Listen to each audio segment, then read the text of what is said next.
Welcome back to this episode of Water Polo Wednesday. We're so honored you continue to join us as our numbers continue to climb. Be sure to spread the word. In this episode, we're going to break down the Cal women's team who took on Davis this past weekend. We're also going to preview the Barbara Kalbus Cup and the importance of winning that tournament based on historical trends. And finally, we'll of course cover some top games and top athletes to watch at the National League Weekend 2 that's set to kick off in both Irvine at Willett and LMU. And of course, we have a great guest. Jack Larson from Pro Recco stops by the studio. We break down some 6-on-5 play, his journey, and the overall experience in Italy. All that, a ton more on this episode of Water Polo Wednesday.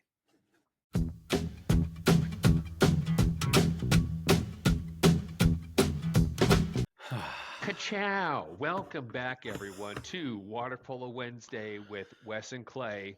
I'm Wes. And I'm Clay. If you're on YouTube, hit the subscribe. All you people on Spotify, do the follow, like, email us at waterpolowednesday@gmail.com. I think eventually I'll have a nice refined script so I get that out in an easy sentence. But moving on from logistics, exciting week of build-up this week. Let's kick things off with the women's coverage of last weekend. Yes, you did the Cal women's game this weekend, commentating on overnight, and we've got the Barbara Kalbus Cup at UCI coming up this next weekend. Love to hear you break down the Cal game and what you're looking forward to this next weekend down at UCI. Yeah, so the Cal game was great. Mind you, I have not watched a women's water polo game since my wife stopped playing. And so it's been a long time, and was really an honor to be there at Cal and get to see the game. I was so impressed. First off, Davis came out really hot. Their goalie at Davis did a great job and held Cal in check in the first quarter. It was 4-3 Davis's lead at the end of the first quarter. And I mean, look, like that's amazing in itself. They obviously came to play, and that's awesome. And then Cal kind of at Cal, right? The game was exciting. It was back and forth. Great defense by Davis. Max Miller's sister, Bridget Miller, is the center for Davis. Did a great job. She had a couple of goals. Yeah, did a great job. And then Cal in the second quarter kind of turned it on and went on an 8-0 run. Didn't give up a single goal in the second quarter. And their depth, you could tell their depth, their size, their speed. It took them a quarter to get going, but once they were going, there was no stopping that Cal team. It was awesome. It was a great environment. There were a lot of people in the stands. It was a lot of fun, a lot of high level kind of water polo being played. And so that was a lot of fun to see. If I call out, there were I will do 3 players for Cal. I mean, I could do a few actually. There were quite a few players for Cal that really stood out. Ruby Swadling out of Australia, playing very free, very she was having fun. It was fun to watch her play. You can just tell when somebody's having a lot of fun. Nina Flynn is the real deal. Like she is so tough to guard. She's everywhere. She's strong. She had a really unbelievable backhanded goal that was just things that I wish I could do. And then I would call it Esther Vara, who is a Hungarian player here, obviously from Hungary. She played a lot of center for Cal and gave Davis a lot of problems. Where Davis was successful early was stopping the center play of Cal, and where Davis was unsuccessful late was stopping the center play of Cal. And so everything kind of ran through Varo. Her and Swadling played really well together, and Nina Flynn and Miriam Bogachenko out of Petah Tikva in Israel. I've actually met Miriam a long time ago. She was much younger than she is now as a freshman, but got to see her play in Israel in 2022. And great to see. Great to see those two players have such connection, great chemistry on that team. They're a really good team. I was very impressed with the team, and it's fun, a lot of fun to watch, man. And so that was great. It was great to comment. Got a few more Cal games I think I'm doing, and a couple of Stanford games coming up next month in March. And so that's going to be a lot of fun. I'm really looking forward to doing those games and just getting a firsthand look at some of the women's players. So that'll be cool. Awesome. Yeah. Amazing. Yeah. Looking forward to that this weekend. Lots of action this weekend, not just on the women's side. But of course, the men have National League Weekend 2 coming up. What do you think are the games to watch this upcoming weekend? Yeah, sure. So, like on the women's side, the Barbara Kalbus Cup, which is the equivalent of the MPSF invite, the team that's won the Barbara Kalbus Cup like the last 3 years has also won NC2A. So this will be the first chance we really get to see Cal, Stanford, USC, UCLA get after it. I know USC beat UCLA earlier this year. First loss UCLA has had in over a year. They went undefeated last year. I'm very curious to see how this lines up, and so those results will be fun. It'll be good to see some games. Those games will be on ESPN Plus down at UCSD. I'm sorry, at UCI. It'll be at UCI. Obviously, Barbara Kalbus coached at UCI. So that'll be awesome. On the men's side of it, the game of the week with National League is going to have Nyack versus USA Pipeline. I'm told Ryder Dodd is going to be playing with the Pipeline team that evening up against Nyack. A lot of really interesting things that he does that make him kind of different, So that'll be a great game of the week. That'll be at Woolett, 7:30 p.m. So get out there. Probably be pretty cold, so dress warm, but it'll be a great game of the week. Excited to, another great game of the week, something that we really have been pushing and been an advocate for some time. Yeah, that game of the weekend or game of the week, whatever we're calling it, is a new element of National League as the league has been expanded from its traditional 3 weekends to now 4 weekends of league play with a 5th championship weekend. So continue to support that. If you guys want to know what the details of that game of the weekend are, they are being highlighted on Instagram at USNL Water Polo. So be sure to follow that for any updates there. What else should we be on the lookout for, Wes? Yeah, so a couple of great games. There's quite a few really good matchups. And I think when you have so many good teams, you get more of these great matchups. You're starting to see this in other sports as well, like college football with these combining of conferences, these super conferences. What was the Power 5 is now like the Power 4. And so you get better games. USC playing Michigan, for example, right? And Oregon playing Ohio State. Like, these are big games. So you love to see that. And so there's a couple other major games this weekend. Mission plays Trojan Friday night at LMU. So that's going to be a lot of fun. That's 6 p.m. at LMU. If you're in the area, you should come and check that out. And then Trojan, who's got a pretty tough schedule this weekend. They've got Mission at 6 on Friday night. They then take on LA Athletic Club Saturday at 3 p.m. That's a good game. A lot of it's rivalry, but a lot of guys know each other, right? We kind of all know each other. USC and Trojan are very close to LA Athletic Club, so we know these guys very well. That'll be a great game. A lot of great talent on display. Obviously, Jack Martin was on the show last week. He'll be playing for Trojan. And then on Sunday, down at Woolett, Nyack takes on Olympic Club. Olympic Club, this is their first action of National League. It'll be good to see them. I mean, they've got a long weekend. They got 4 games this weekend. And that game will be 1:30 p.m. at Woolett as well. I'm going to try and make it down to that game after the LMU stuff. So those games are big. Once again, Mission playing Trojan Friday night, 6 p.m. at LMU. Trojan taking on LA Athletic Club Saturday at 3 p.m. at LMU. Nyack taking on Olympic Club, 1:30 p.m. at Woolett. And as a reminder, game of the week is Nyack taking on the USA Pipeline team, 7:30 p.m. Saturday night at Woolett. And so that's exciting. It's a great weekend. A lot of games. A lot of great games, all streaming on overnight. If you can't make it in person on the deck, which we always advocate for, definitely want to continue to encourage that atmosphere on the deck. But if you can't, be sure to catch the games online. Wes, players to watch this weekend, who would you highlight as standouts? Yeah, so I think Ryder Dodd is someone we always want to watch. Love his game. He was sick for weekend 1, so it'll be good to see him back in action. We haven't seen him since the NC2A finals because he didn't play in World Cup and was taking some time off. And good for him. I think we work really hard in this sport, and sometimes you need a reset. I mean, the guy went from high school season, I know he played in Italy a little bit the prior year, into the Olympics, into UCLA. You play at a D1 school, you win a national championship, you win a bronze medal. I mean, it's a blur, as he kind of talked about when he was on our show. Hard to really collect yourself. And so good for him for taking the time off. I really applaud that kind of self-awareness. It'll be great to see him back in action. Landon Ackerstrom on the USA Pipeline team. He had a great weekend 1. Can't wait to see him continue to play. He was on the show early on. I'd also call out some centers. Dash McFarland and Max Miller were dominant last in weekend 1, like dominant. I think they're the best centers in America today that are not playing pro, that are still in the U.S. They tore it up. I might be a bit biased as well. I'm happy Jack to Martin too. Jack Martin is Jack Martin's good center for NL Trojan as well. Yeah, he's very good. I'd also call out Barnabas Epa at Nyack, the Fordham center.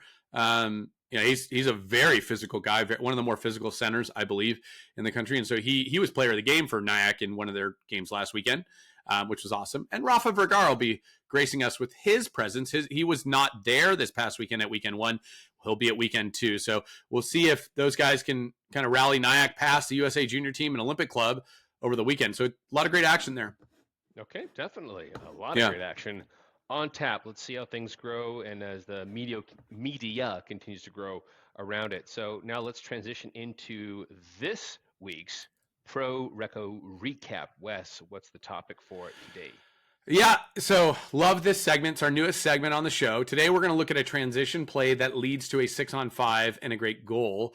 Ben Halleck draws an off-ball exclusion, and I can't wait to break that down right after this. Yeah, right after this.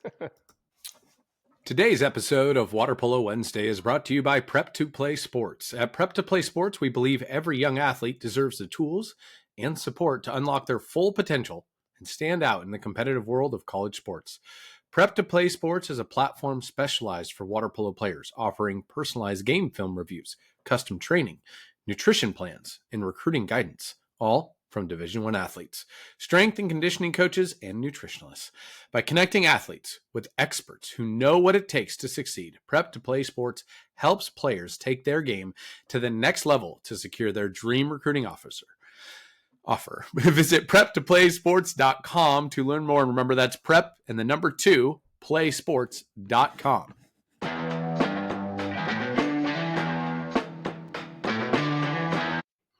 All right, so welcome back, everyone. In this session, if you will, or segment of the Pro Recco recap, we're going to break down a transition 6-on-5, meaning Ben Halleck, big surprise, draws an off-ball exclusion, something he's maybe the best ever at, right? I mean, it's truly remarkable how good he is. It's like every time, it's unbelievable. This guy's amazing. So let's go ahead. We're going to roll this. I'm going to blow this up a little bit here so we can see it. Fallo di lui da parte di Cannella che trova il passaggio per il numero 3. Okay, so Recco gets the stop here. It's a great stop by Del Lungo there with 2 hands out. Is able to get the stop there. So now Pro Recco counters down. Quindi Pro Recco di nuovo in avanti. Vantaggio di Condemi in posizione 5. Great counter, 6-man counter. Right, brutal. Right there, boom. Right in the middle here. Ben Halleck draws an early exclusion. All right, so if I just take this back half a step here. Okay, look at how physical he already is. He's got inside water. This is a center who's number 1 on the counterattack. He anticipates well on the defense. We don't get to see that transition, but that's okay. Anticipates well on the transition. Already has inside water here, Clay. All right, and as we roll through, boom. That's immediate exclusion. In all reality, I might be talking to this guy going, yo, man, stay out of the way. Like, we got to get this ball in. But can you please just get out of the way? And so there's the exclusion. And this is what's amazing, right? Okay. So Ben Halleck draws this. Look at how quickly they get into their 6-on-5. This guy's, their awareness is amazing. This guy knows, okay, we just got the 6-on-5. They're probably all looking for it. Ben immediately slides over to the 3-post. He's sliding into the 2-post. And watch how quick this works. Ball is dry for the most part. Up faking. Dry.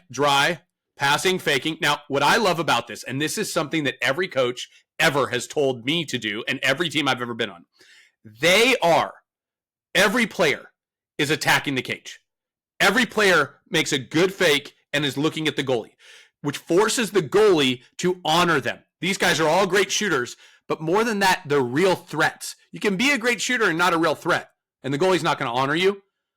And so what I love about this is, yes, the ball's up here at the 4, but he's really a threat. Now this guy's really a threat, and you can see the goalie shifting and defense is shifting. Okay, he's looking at it, and he passes off. Again, faking. Again, look at how the defense has to adjust. Now, look at how this sets up. You've got the 4, the 1, and the 2. So they move the ball back this way. This was designed. This guy wanted to shoot. You could tell he really wanted to shoot, or at least I bought that he wanted to shoot. Ball swings all the way back over here, sets the defense to the 5-6. And they have yet to recover. Boom. To the 2-post, bar down, wide open. That's a 2-meter, 2.5-meter bar down. I don't know who's going to stop it. But because these guys are threats up top, this guy, the X1, has to honor this. The X4 has to honor this. And the X2 had to come over to stop the quick here when the ball swung all the way to the 6, which left the 2 wide open. That's amazing to me. If I go back like 10 seconds, the defensive. So look, he wants. Right? And the play is set there. So the 2-post slides in, steps, and boom. There's nothing that's going to be done because everybody has to honor these outside shooters because they look like threats all the time. This is world class. Look, it's not lost on me that Pro Recco is world class. This is the best ever, right? But that execution, it can be done by a lot of teams. These guys just really own the details.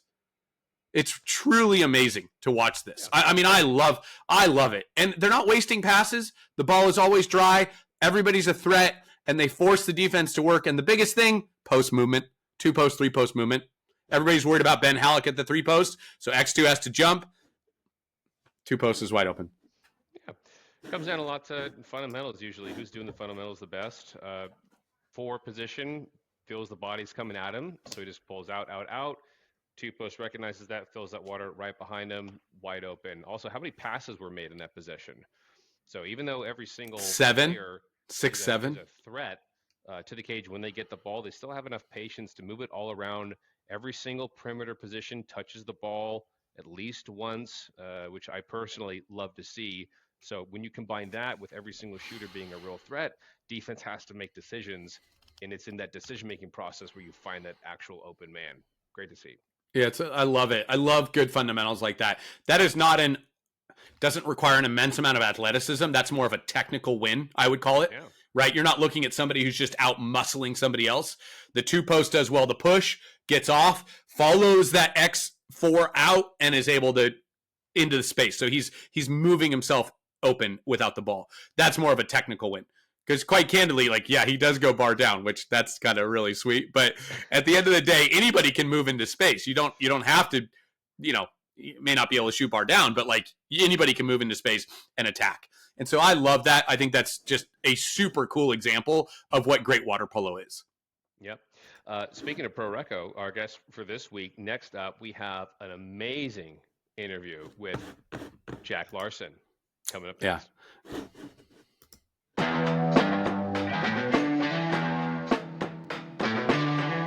Welcome back, everyone. We're joined by a very special guest, the one and only Jack Larson, the newest member of Pro Recco. Jack, thank you so much for taking the time today, man.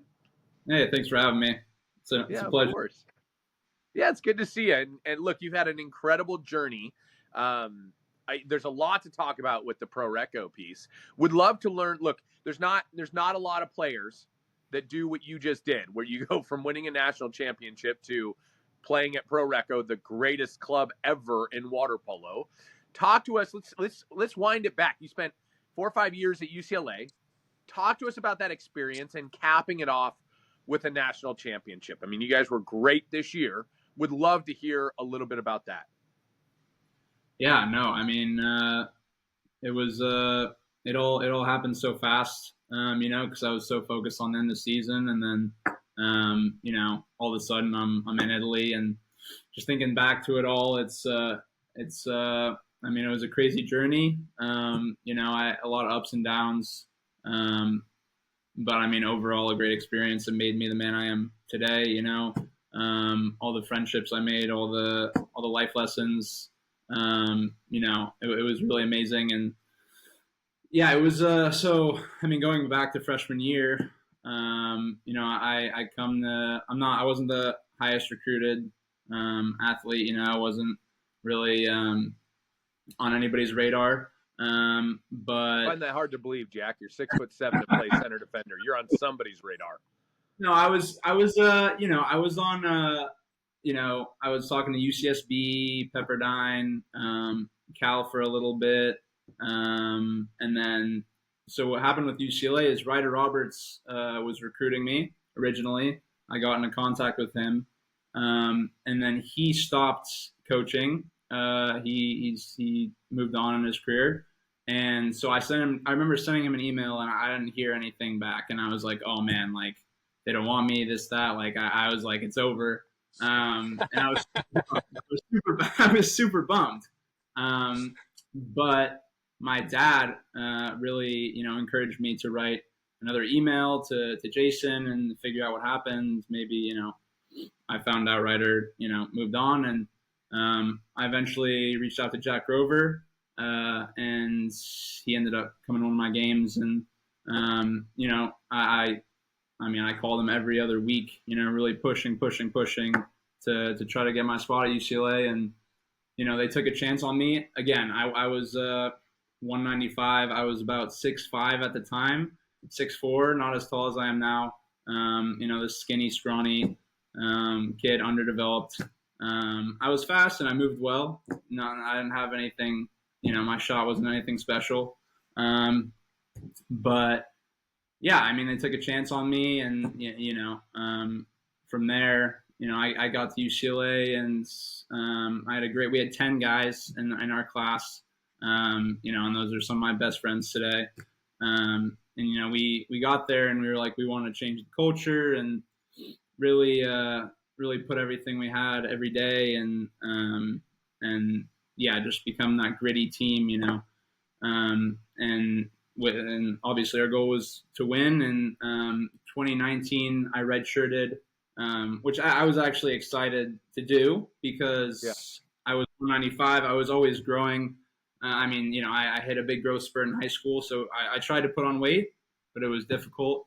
And then, I get to college, and I saw this opportunity to lift weights and redshirting. You have dining halls all of a sudden, you have all this food. And so I was just absolutely stoked to try to get as big as I could. And so I went from 195 my freshman year to, I think when COVID started, which was winter my freshman year, I was 250. Ooh. I think I was 50. Ooh. Whoa. Yeah. and I don't know if that's really healthy, but Hey. But it's I became obsessive with eating and lifting, and obviously you can't put on that much muscle, so I was a little bit bigger at the time, but You had size. What kind of size that was? We won't get into that, but you had size. Exactly. I had size for sure. And so that went into the COVID, and we would get on Zooms every day with the team, and pools weren't open, but I try to run and all that. During COVID is when I really started to blow up a little bit, and which was good in the long run, I think. But then we fast forward into when we were back in training for season. We were lifting weights outside every day, and really committing to to pushing ourselves to as a class and as a team to get it done. And that season was weird. We played the top 4 teams every week almost, or something. We played Stanford, Cal, USC. Right, because there weren't very many teams actually competing at that. Exactly. Yeah. Exactly. Yeah. And then we get into MPSF.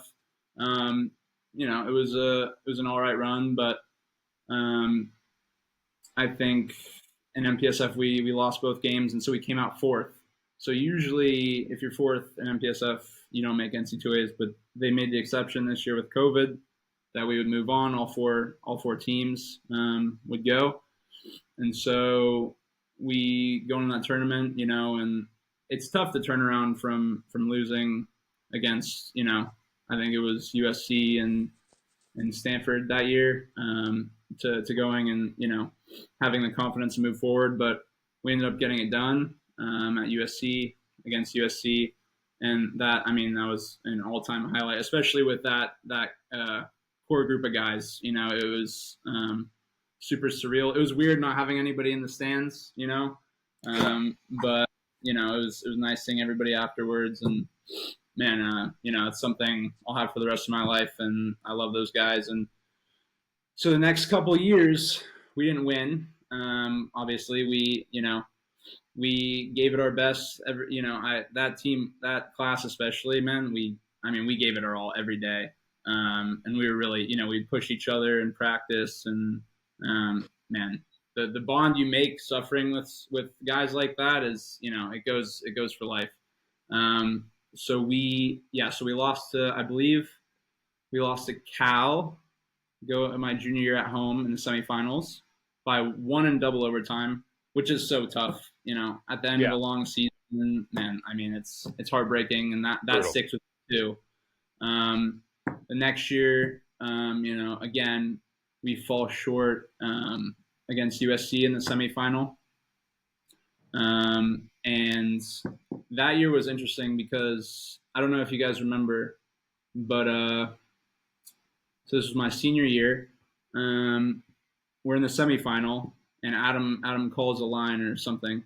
And this was a really tough year too. The group went through ups and downs, and again, my class was so committed, and we put so much energy into it that you I don't want to say burnout, but we were definitely tired. We did, especially, Adam's, he's known as a tougher coach, in the water polo community, and he really pushed us. And so that was a really hard season. And we were all pretty burnt out, and, we got to that NC2A semifinal against USC. It was like raining. It was super foggy. It was a weird game, but Adam called a group, and I was in it, and it didn't register for some reason that I was in that group. And so we started the quarter with five players instead of 6. I don't know if you guys remember that. Yeah, this is an NC2A semifinal. Like, this is, I don't remember that. Yeah. This haunts me to this day. And so, that was a tough year, because from there it was downhill. We lost. It was a blowout. We lost by a lot, and that was super disheartening. Especially because that was the last run for a lot of the guys. Yeah, I don't know. Just as a group, we just crumbled, and that was the cherry on top for me. But man, that was a hard year to come back from, especially because, again, like, a lot of those guys were moving on, and it was kind of the end of an era. But I knew me and Giorgio Alessandria, who I grew up with since, playing since I've known him since I was 8 years old. He went to UCLA. He's now in Italy playing at Piacenza, so I see him sometimes, which is super awesome. But I knew he was coming back. Me, him, Chase Honecker, a Texas goalie, and Bernardo Marizzi was coming back too from my class. And I think that was it. But it was nice to have those guys, especially because they kind of had been through everything I had been through.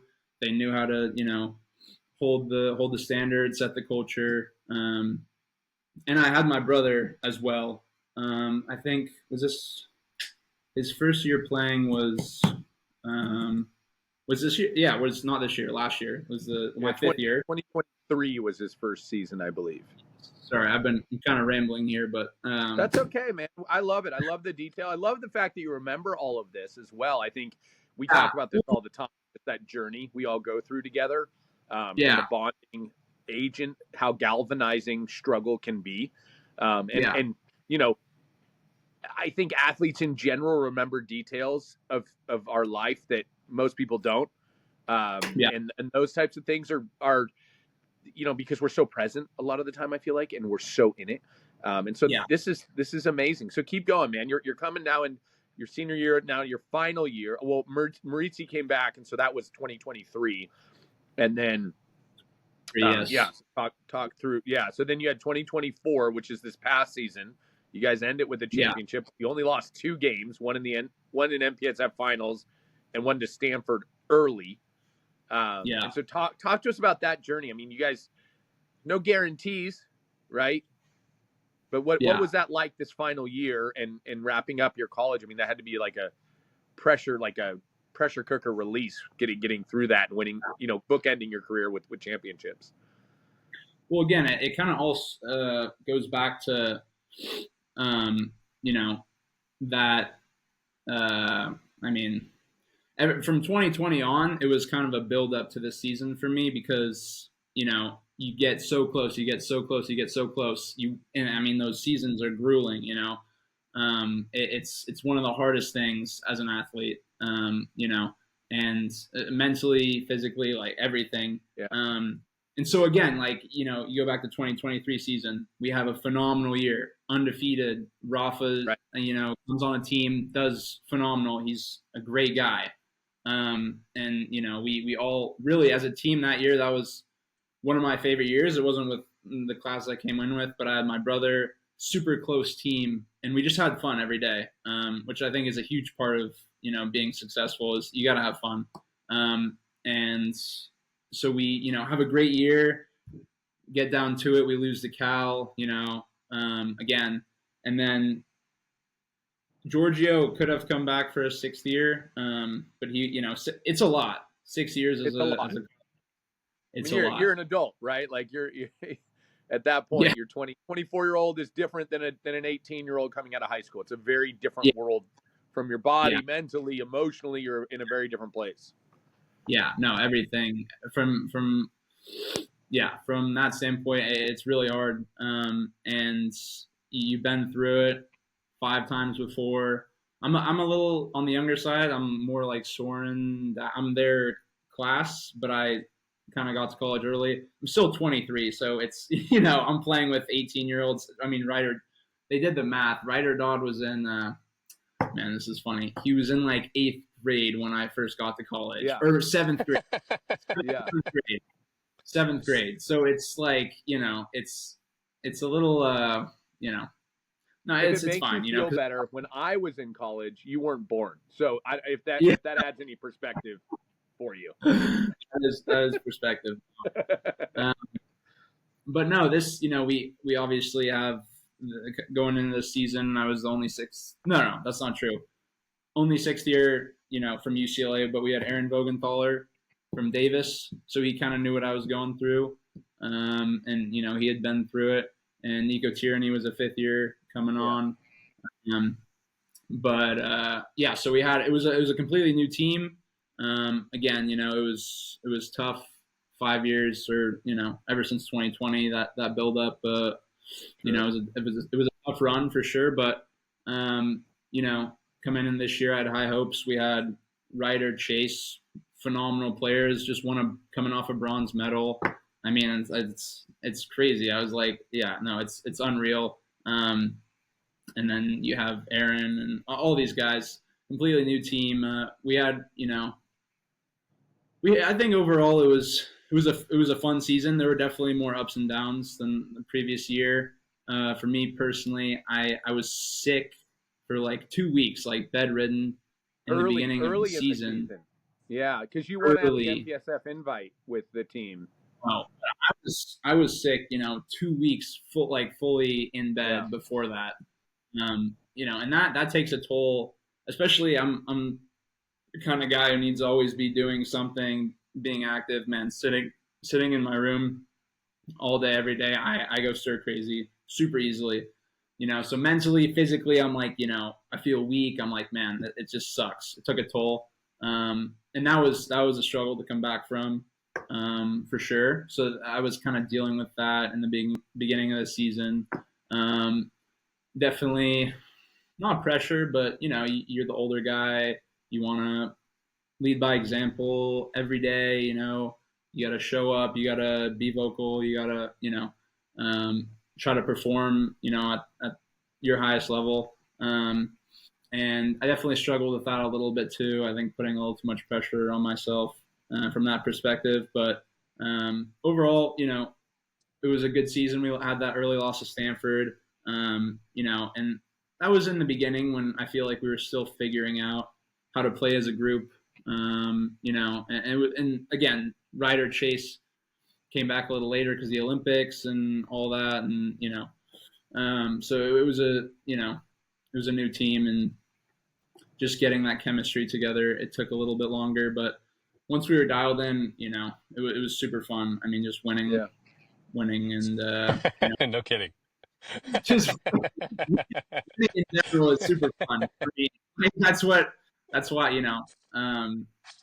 a big part of why I do it. I just enjoy it, and So going into MPSF, we take that loss to SC in the final. And that was in the final MPSF. That was tough. Because we thought we had their number. The last time we played, we beat them. I forget how much. Yeah, it was a different team. You saw a very different team in that MPSF final than I had seen all year, even MPSF overnight invitational. That was a different USC team entirely. Yes, and something that's interesting is I always feel like USC, from the beginning of the year to the end, has the biggest transfer. I don't know why. Maybe that's just me, but I feel like it always clicks around MPSF. But no, but they were a good team, start to finish, and so that definitely brought some, not doubts, but it's like, oh man, like we really gotta be solid and figure out what we're gonna do for the tournament. And I think overall we played pretty lights out. Stanford, they had, I think they were up by three or four. Yeah, early though. Early. So I definitely in the semifinal. So I definitely had that flicker of, oh my God, this can't happen again. This can't. Then you have to keep those thoughts out and just play your best, really. And everybody was super locked in, played super well. And man, I going into that final, I had a lot of confidence in the group, just where we all were from a mental preparation standpoint. I felt like everybody was super locked in, confident, and man, I was just fired up, and I feel like there's a difference sometimes. I struggled with being stressed and nervous, just too stressed and nervous versus happy, excited, man, I get to go do this, and I think that different outlook really makes a difference in your performance at the end, for me at least, because when I'm having fun and I'm enjoying it and I'm present, and that's when I play my best. And that's all I did. I didn't think about what if this happens, what if that happens. I just went out, played, had fun with the guys, and man, getting it done was a big weight off my shoulders. What a relief, because it's for me, the big thing is it's not just about me. Adam, Jason, Matt, they put so much effort and so many hours of video, and all the guys grinding every day. I just for so long I just wanted to get it done for them and for the school and for everybody, and to be able to get it done with my brother as well, and I wanted it for everybody, for really, and it's a memory that'll last a lifetime, and I love those guys, and I miss them already, even though I haven't been here too long, but no, man, it was unreal, and it was really something special and something that I'll remember for the rest of my life. Obviously, a lot of grit, a lot of hard work and effort and energy that goes into winning. At any point in your college career, obviously, you had to wait. Your first year you won, but then you had to wait another basically 4 years to do it, right? And truly be there at the end, and that's amazing. Super cool running us through all that, man. Yeah, totally here. What a journey. What a journey, man. I mean, it's a journey for everybody in their own right. But especially that run, how long that you were there for. That's a much different experience than a lot of other people because you're in the program for so long when most people just have a 4-year journey, right? Yeah. Oh my God. Yeah. And with UCLA, it's Adam always says the standard's a standard, and you need to become the best version of yourself for the group, not for yourself. And he holds you to a really high standard, and it's not impossible, but it's really difficult, and especially for 6 years, it's a long time. Yeah, I mean, people come out of a 4-year program, especially at UCLA, because it is a very demanding program. Like you said, I know Adam expects a lot from his players. Yeah. And so just to go 4 years of that, a lot of times guys are like, I need a break. I need a breather. So to be able to push it for those additional 2 years and then go straight into playing at the highest level team in the world, you have to have a love for the game at that point, would you say? Oh, absolutely. Absolutely. I mean, there's nothing else I'd rather be doing, It's hard being away from home, and I have a girlfriend back home too, and it's not easy. You give up a lot to be here, and but at the end of the day, there's nothing else I'd rather be doing, because I love water polo, and I love everything about it, and this opportunity that I have is once in a lifetime, and it's truly just an honor to be here. Yeah, so 100%. Doing something at like the highest level, like you're a national champion now, playing again like the best international team in the world. To be at that highest level, I think people forget sometimes how much sacrifice that does take to be there. And like, man, like, wouldn't it be nice if I just like work really hard and then XYZ will happen? Or they like the idea of winning a national championship and then playing for Pro Recco. But then when you're in it, that's actually extremely difficult, not just physically, mentally, emotionally, pretty much across the spectrum. What are some, we talked a little bit to Adrian Weinberg about the mental side of all of this. I'd love to hear how you've kept up your fire and love for the game through all of that struggle and now being at Pro Recco. Do you have any routines that help keep you balanced and in check and in the frame of that excitement and enthusiasm versus like the stress and I need to perform? Yeah. That's something I've always struggled with, because I'm a pretty anxious guy in general. And I mean, so are a lot of people, but, especially performance wise, it definitely can be a hindrance for me. I mean, when I'm playing my best, I'm really just, again, I said it back for the national championship game. I'm just having fun, being super present, not thinking about what could happen, what's going to happen, not thinking about what did happen, just moving on. And that's really, really difficult. Even now, I harp on mistakes, and I'm thinking about, oh my God, what if this happened? Man, it's really difficult to just truly be present, but that's a big thing for me.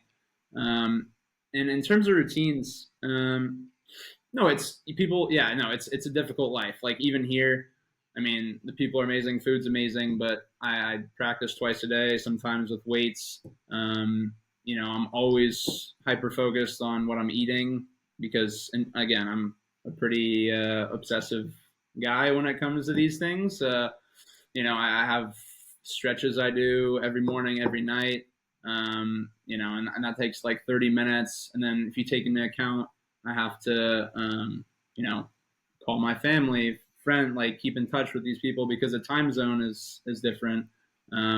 It adds up for sure. That being said, I have a good amount of time in the middle of the day to relax, which I won't lie, now is very nice without school. So I'm definitely taking advantage of that. I'm enjoying that. But yeah, I mean, from a performance standpoint, again, just having fun, being present, it's definitely something that I haven't perfected. I don't think I'll ever perfect it, but it's a skill you have to keep honing every day, day in, day out.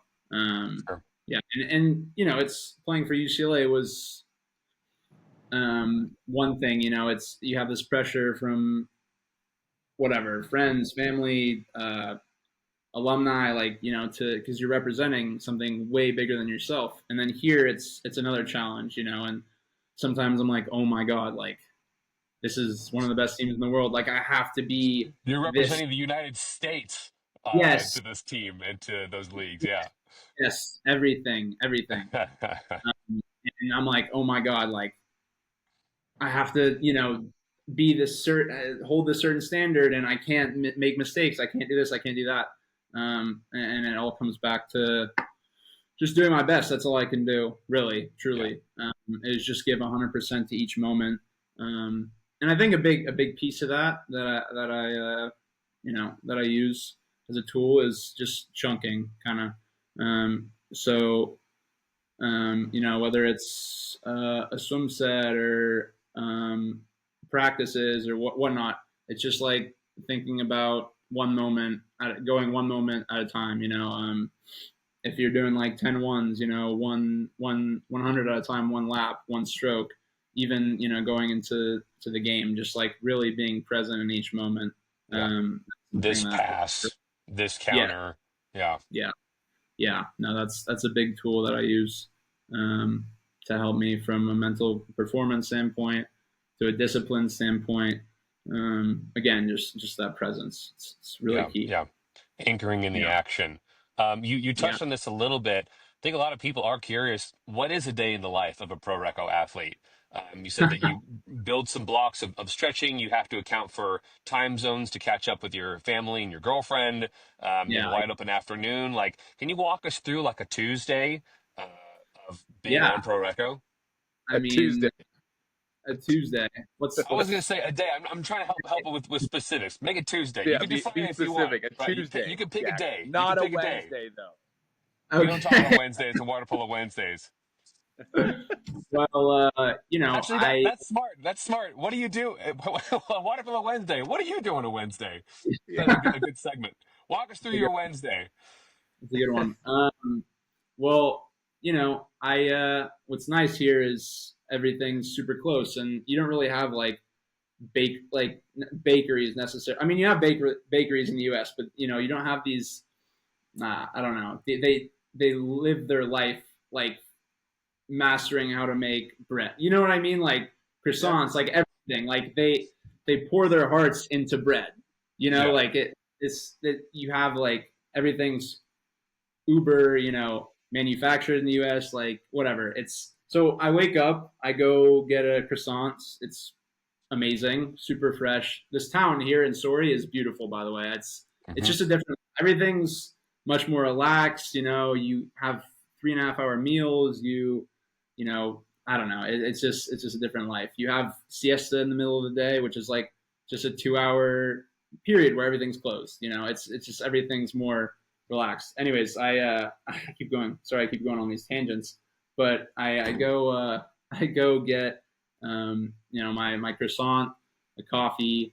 I make like 4 or 5 eggs, yogurt, cereal. Again, like I try to get in a lot of protein. And then I do my stretches. Then we'll usually have practice around 10:30. So again, I'll wake up 8:30, which for UCLA is sleeping in, which is I'm still getting used to that. And then go to practice, have practice for an hour and a half. Yeah, around 12. And then I'll go to the supermarket, buy stuff for dinner with my roommate. Incredible chef, by the way. Much better than what I was making back home, which is another thing that I'm really, really taking advantage of, really enjoying and learning a lot. But yeah, we'll buy stuff for dinner. We'll go into Recco, which is like a 5-minute scooter ride. And we'll get some lunch, relax, hang out, come back, take a nap, of course, because I'm big on naps now. Because I'm still getting used to being able to sleep this much, which is super, super awesome. But then I'll get ready for my next practice. Maybe work on some Italian. Been trying to pick that up a little bit, and then I'll practice, come back, make dinner, hang out, talk to my girlfriend, friends, watch TV with my roommate. Yeah, nothing crazy. Pretty chill. And you work weights in there, right? So like sometimes we'll have weights at 9:30, and then I wake up an hour earlier and do the same stuff basically. But yeah, nothing crazy. But what's interesting about something that I didn't really understand coming here is this season. Well, I did understand it, but you look at other countries and like how, I mean, the U.S. is obviously really good at water polo, but in the past, like Europe has not dominated, but won more. Is that fair to say, right? Like in general, for sure. Okay. Yeah. Okay. You're not. I don't need to worry about that here. Like, yeah. No, I'm just, it's just how it is. Something I've noticed, you have, when you're 13, 14, you have, these 8-month seasons, and you're practicing twice a day. You have weights, you have a game or two a week. You're always playing. You're always, in season. You're always getting better. In the U.S., it's usually like what, 3.5 months, 4 months in the fall for college, and that's it. For college, yeah, and even before, like in my club in Orinda, back home, it still was, I don't know, a lot less than the season they have here and the amount they're playing.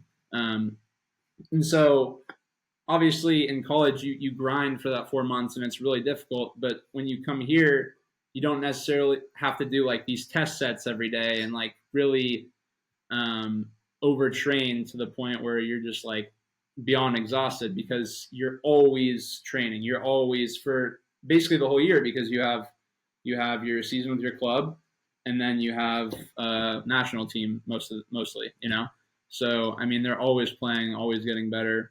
And so yeah, I'm definitely getting used to the fact that sometimes we'll show up and we won't swim, and we'll work on skills, pass, and then that's it, and it's not something you experience as much with at UCLA. But yeah, no, it's so, I mean, my days, aren't anything.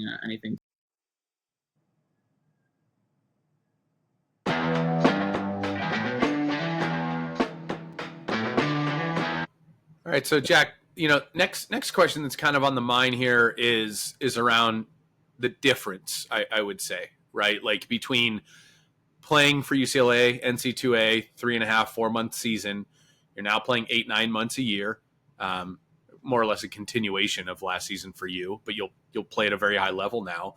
You're playing in the Italian league, right? The Serie A. You're playing in EuroLeague, and you'll have to qualify into Champions League, which Pro Recco, I think I can be pretty confident and say you will. I know you got a big matchup against Vasas here in a couple of weeks at the Comyati. Talk to us about what that experience is like, how it's different in to play in Serie A, to play in EuroLeague, Champions League, versus maybe playing in collegiate NC2A water polo. I think a lot of people don't understand the jump or the gap or the difference between the two that are out there. Yeah, 100%.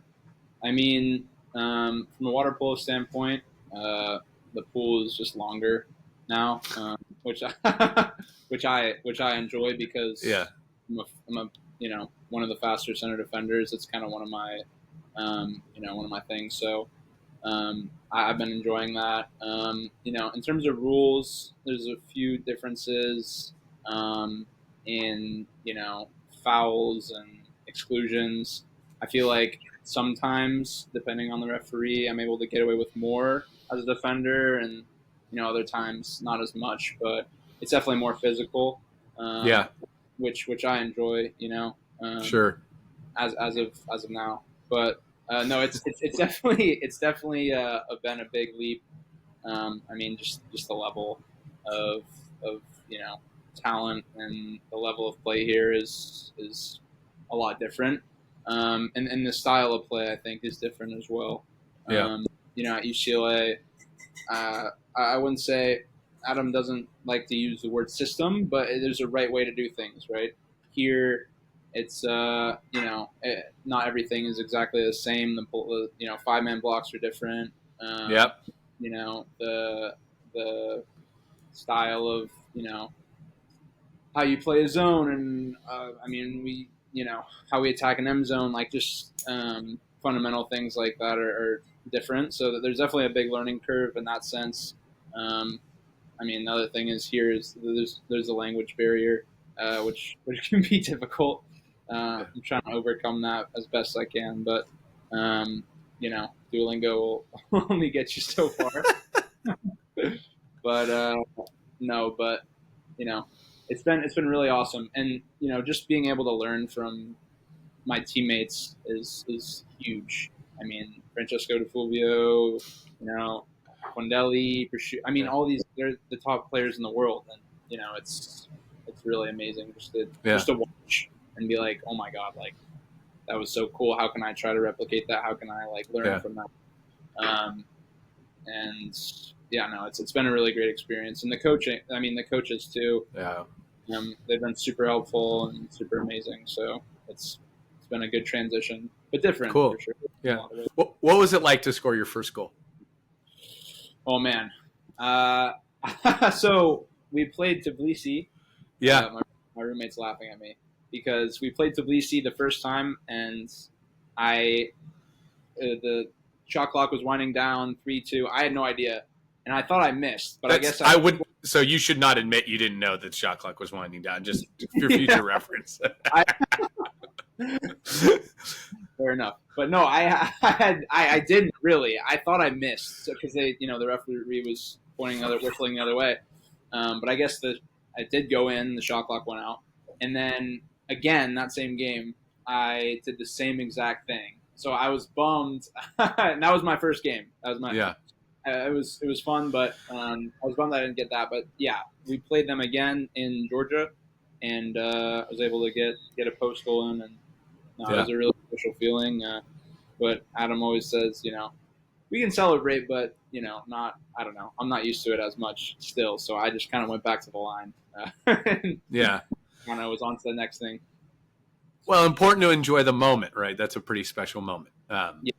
Yeah. So 100%. no, that's great, man. And so you look at going Champions League. You look at this year. You've earned yourself a contract with Pro Recco, which is, again, hats off to you, man. That's incredible. Have you thought about 2028? Have you thought about continuing to play? Is the plan to stay playing professionally in Europe? You probably can't tell us if you're playing at Pro Recco next year or not. But is this part of your plan, or is it like, hey, I'm going to do this one season and then I'm done? What does that look like for you? Yeah, I mean, for me, it's always been a dream to represent the U.S. and go to the Olympics, and that's always been the goal for as long as I can remember. And if I can stay here and keep playing, then I would absolutely love to, and I would do it in a heartbeat. But wherever I can pursue it, I'm gonna go and give it my best. And that's definitely the goal as 2028. And especially, I mean, it's at home. Everybody will be once in a lifetime, man. Crazy, it's crazy. No, it's so that would be really special, and I hope to. Yeah. Yeah, very cool. Well, Jack, look, this has been one of the more entertaining and frankly one of my favorite interviews we've ever had in our 6-7 months of doing this. Thank you for taking the time, man. No, genuinely, it's been great. We like to open it up. If there's anything you'd like to share, I think some of the insights you've provided have been invaluable to a lot of people who watch this. I know there's a lot of people kids in high school or college that are wanting to make this kind of jump, that are interested in professional water polo. It's not as, obviously, as not as prevalent here in the United States. We're getting there slowly but surely. Anything you want to share with kind of the viewership out there and things to leave behind, if you will? Yeah, I mean, for me, if anybody, even one kid out there who's maybe not the top recruit or the underdog per se, if I could inspire that one kid to believe in himself and work harder than he's ever worked and be disciplined and to achieve his goals, then I'm a happy man. That's at the end of the day, like, I love water polo, I love what I do, but I really want to be a role model for kids out there that aren't necessarily making the ODP team and looked at as one of the better players. It's really something that I'd like to to kind of push forward. Awesome. That's a fabulous answer, Jack. I love that. thank you again for being on the show, man. It's been wonderful, wonderful, wonderful having you. Good luck, with the common training in Marseille tomorrow, and of course this next weekend as you guys continue your Serie A dominance throughout the year, man. Thank you for being here. Thank you. Really appreciate it, and hope all is well. Yeah, we'll talk soon. Yes, sir.